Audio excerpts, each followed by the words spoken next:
مسلمانوں، علم اور عقل کا رشتہ کچھ اس طرح سے ہے جیسے درخت اور پھول کا ہو۔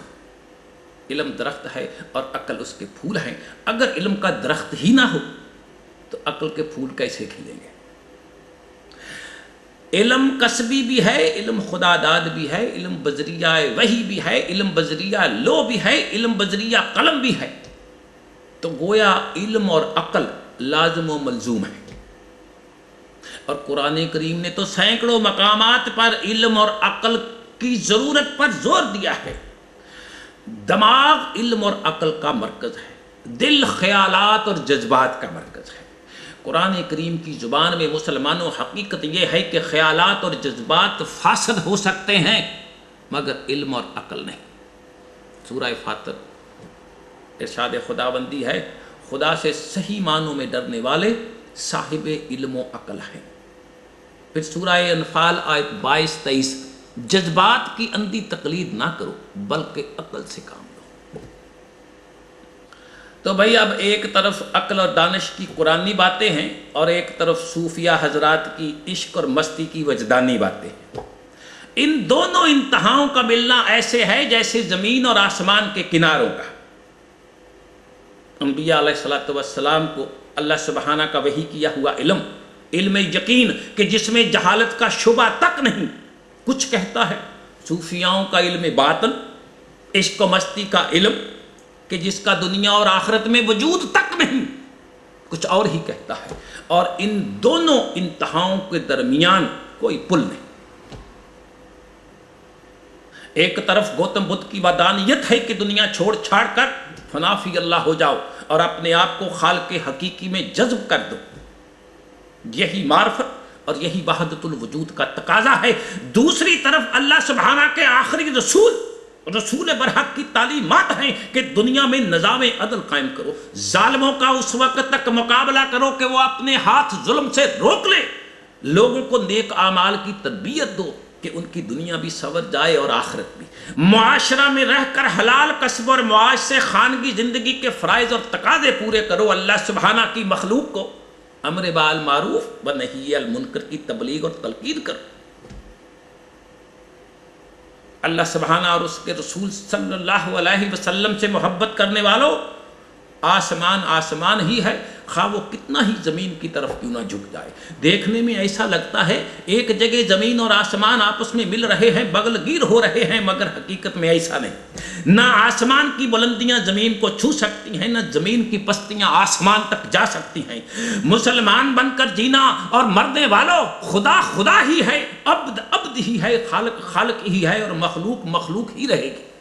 ارے انسان کا کیا کام کہ وہ خالق اور مالک کی ذات میں تحلیل ہو جائے۔ وحدت الوجود کا عقیدہ غیر قرآنی اور غیر اسلامی ہے۔ یہ فلسفہ آتش پرستوں اور بت پرستوں کا ہے، یہ ایرانی عقیدہ ہے جو سارے تصوف کی بنیاد ہے، جسے اللہ سبحانہ کے دین، اللہ سبحانہ کی تعلیمات، اللہ سبحانہ کے رسول کی تعلیمات سے نفرت کرنے والے شاعروں نے پذیرائی بخشی ہے۔ شیخ اکبر محی الدین ابن عربی کے بعد خلیج فارس کے شیراز کے حافظ شیرازی اور مولانا رومی وغیرہ نے اس عقیدہ کو شعروں کے رنگ میں اور رنگین کر کے خوبصورت کر کے پیش کیا۔ ارے اس عقیدے نے تو شرک اور شر کے اعتبار سے شاعروں سے وہ کچھ کہلوا دیا جس کا نہ آسمانی کتب میں حکم ہے، نہ کسی نبی کی تعلیم میں اشارہ۔ اس عقیدے نے عقل کو پسے پشت ڈال کر عشق کو انسانوں پر ایسا سوار کیا کہ مولانا روم اپنے پیر و مرشد شمس تبریزی کے بارے میں کہہ اٹھے، پیر من مرید من درد من دوائے من، فاش نہ گفتائی سخن شمس من و خدائے من۔ لا حول ولا قوت۔ مسلمانوں، تصوف کی تعلیم قرآن اور رسول اللہ کی تعلیمات کے سراسر خلاف ہے، مگر صوفی شعراء اپنی اس وجدانی اور مستانی تعلیم کو وحدت الوجود کے راستے اللہ سبحانہ سے ہوتے ہوئے عشق رسول تک لے گئے، جبکہ رسول صلی اللہ علیہ وسلم سے عشق اور تصوف دو مختلف اور متضاد چیزیں ہیں۔ نروان اور عرفان حاصل کرنے کے لیے ودانیت اور وحدت الوجود کا تصوف نے دیا ہے۔ آج روح اسلام اللہ سبحانہ پر ایمان لانا لازم ہے، مگر اس کا نروان حاصل کرنا ضروری نہیں۔ پھر عقیدہ وحدت الوجود کے کئی تصورات ہیں جو سب کے سب خالی خولی خیالات ہیں۔ یہ کہ کائنات ہو یا خود انسان، اس کا کوئی اپنا وجود نہیں، یہ سب خدا ہے۔ روح ذات خداوندی کا ایک حصہ ہے جو مادہ کی دلدل میں پھنس کر مصروف آہو فغاں ہے، چیخ چنگاڑ کر رہی ہے، اور اس جز کا اپنے کل سے مل جانا مقصود حیات ہے۔ پھر ان کے ہاں عشق حقیقی، اللہ سبحانہ کے عشق تک پہنچنے کے لیے عشق مجازی کا ہونا بھی ضروری ہے۔ چنانچہ پیر اور مرشد کا تصور کیے بغیر اللہ سبحانہ کا تصور ممکن نہیں۔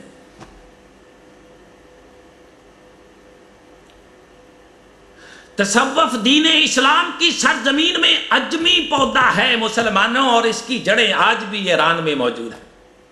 تصوف سستی، کاہلی، غیر حرکی زندگی کا پرچار کرتا ہے، اور یہی تعلیم رہبانیت کی ہے، جبکہ اسلام قوت، حرکت اور حرارت کی تعلیم دیتا ہے۔ تصوف کی بنیاد اس عقیدہ پر ہے کہ علم بال حواس، عقل و فکر قابل اعتماد نہیں۔ قابل اعتماد علم وہ ہوتا ہے جو بذریعہ کشف حاصل ہو، اور یہ علم تصوف ہے۔ جبکہ اللہ سبحانہ اور اس کا رسول صلی اللہ علیہ وسلم علم بالحواس، عقل اور فکر کا درس دیتے ہیں۔ تو مسلمانوں، یہ عقیدہ اپنی اصل کے اعتبار سے قرآن کریم کے احکامات اور رسول اللہ صلی اللہ علیہ وسلم کی تعلیم اور تبلیغ کے خلاف ہے، اور اسلام کی ضد ہے۔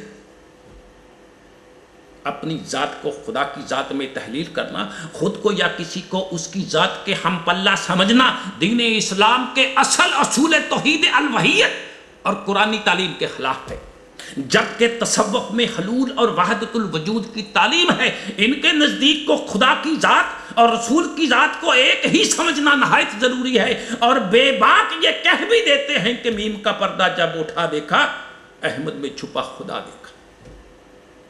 ایسے مسلمان لوگوں کے نزدیک اللہ سبحانہ اور محمد صلی اللہ علیہ وسلم کی ایک ہی ذات ہے، اور وہ یہ بات محمد رسول اللہ صلی اللہ علیہ وسلم پر بغیر کسی خوف اور خطر کے کہتے ہیں کہ اللہ بھی رحمت ہے، محمد بھی رحمت، وہ بھی اول، یہ بھی اول، وہ بھی آخر، یہ بھی آخر، یہ بھی وحدہ لا شریک ہے، وہ بھی وحدہ لا شریک ہے، وہ بھی رحمت للعالمین ہے، یہ بھی رحمت للعالمین ہے، وہ بھی لا زوال، یہ بھی لا زوال، وہ بھی بے مثال، یہ بھی بے مثال، وہ بھی ہمیشہ کے لیے زندہ ہے تو یہ بھی ہمیشہ کے لیے زندہ ہے، یہ بھی ازل سے ابد تک ہے، وہ بھی ازل سے ابد تک ہے، وہ بھی دور ہے تو یہ بھی دور ہے۔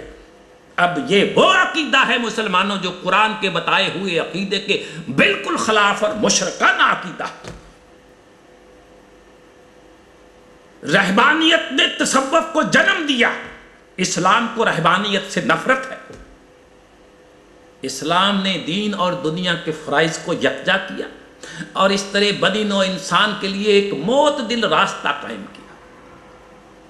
یہاں یہ سکھایا کہ تمہارا مقصود اصل اعلان کلمت اللہ ہے۔ وہاں سورہ القصص آیت 77 میں یہ بھی تعلیم دی کہ دنیا میں اپنا حصہ فراموش نہ کرو۔ اسلام کی تعلیم رہبانیت کی تعلیم کے خلاف ہے۔ دنیا ہیچ است و کار دنیا ہما ہیچ است، اسلام کی تعلیم نہیں۔ اسلام کی تعلیم تو یہ ہے کہ اسباب دنیا کو ترک کرنا جہالت ہے، اور ان پر اعتماد کرنا شرک ہے۔ نبی کریم صلی اللہ علیہ وسلم نے خود دین کی وساطت سے دنیا میں حصہ لینا سکھایا، پھر اس حصے کو حاصل کرنے کا اسلامی طریقہ بھی بتایا۔ ارے تصوف کی آڑ میں رہبانیت، دنیا سے نفرت اور عمل سے گریز، یہ وہ باتیں ہیں جو مسلمانوں کی ذلت اور زوال کا سبب بنی ہیں۔ اسلام تو عمل کا پیغام لے کر آیا، جبکہ تصوف اس کے برعکس چلا کشی، مراقبہ بازی اور حجرہ نشینی کی تربیت دیتا ہے، اور یہ اسلام کی تعلیم کے بالکل برعکس۔ اور اب آپ خود فیصلہ کریں کہ اللہ کے رسول صلی اللہ علیہ وسلم نے کسی بھی موقع پر یہ تبلیغ نہیں کی. جب اللہ کے رسول صلی اللہ علیہ وسلم نے نہ خود ایسا کیا نہ کرنے کا حکم دیا تو پھر اس عمل میں خیر کہاں؟ مسلمانوں تصوف ایک ایسا پودا ہے جس کی آبیاری رہبانیت، ودانیت اور عقیدہ وحدت الوجود نے کی، جس کا اسلام کی تعلیمات میں کوئی ذکر نہیں. ارے آج کروڑوں مسلمان 5 وقت کی نماز پڑھتے ہیں، روزے رکھتے ہیں، ہر صبح قرآن مجید کی تلاوت بھی کرتے ہیں، اٹھتے بیٹھتے تسبیحاں گواتے ہیں، صبح و شام دعائیں بھی کرتے ہیں، حسب توفیق حج بھی کرتے ہیں، قربانی کے لیے اونٹ دمبے بکرے بھی ذبح کرتے ہیں، پھر بھی یہ دنیا میں مغلوب اور مظلوم ہے. آخر کیوں؟ آج دنیا میں مسلمانوں کی تعداد 1.5 ارب سے زیادہ ہے. دنیا کے نقشے پر 56 کے قریب آزاد حکومتیں وجود میں آ چکی ہیں، اس کے باوجود ان کو خلافت ارض حاصل نہیں، جبکہ اللہ سبحانہ کا قرآن میں یہ وعدہ ہے. اللہ سبحانہ کے قرآنی وعدے کے اعتبار سے دین کا دنیا میں غلبہ اور خلافت ارض مسلمانوں کا حق ہے. سورہ نور آیت 55 ارشاد حاکم الحاکمین ہے، جو لوگ تم میں سے ایمان لائے اور نیک عمل کرتے رہے ان سے اللہ کا وعدہ ہے کہ وہ انہیں زمین پر ضرور خلیفہ بنائے گا، جیسا کہ ان سے پہلوں کو بنایا تھا. ان کو دین پر مضبوطی کے ساتھ جما دے گا، ان کے خوف کو امن میں بدل دے گا. شرط یہ ہے کہ وہ میری عبادت کرتے رہیں، اسی طرح کہ کسی کو میرا شریک نہ بنائے. تو مسلمانوں، یہاں اللہ سبحانہ کے اس قرآنی وعدے کے اعتبار سے دنیا میں مسلمانوں کی سر بلندی کی ایک شرط تو یہ ٹھہری کہ اللہ سبحانہ کی عبادات کریں جو ہر قسم کے شرک سے پاک ہوں، جبکہ آج ایسی عبادات کا تصور ہی پیدا نہیں ہوتا.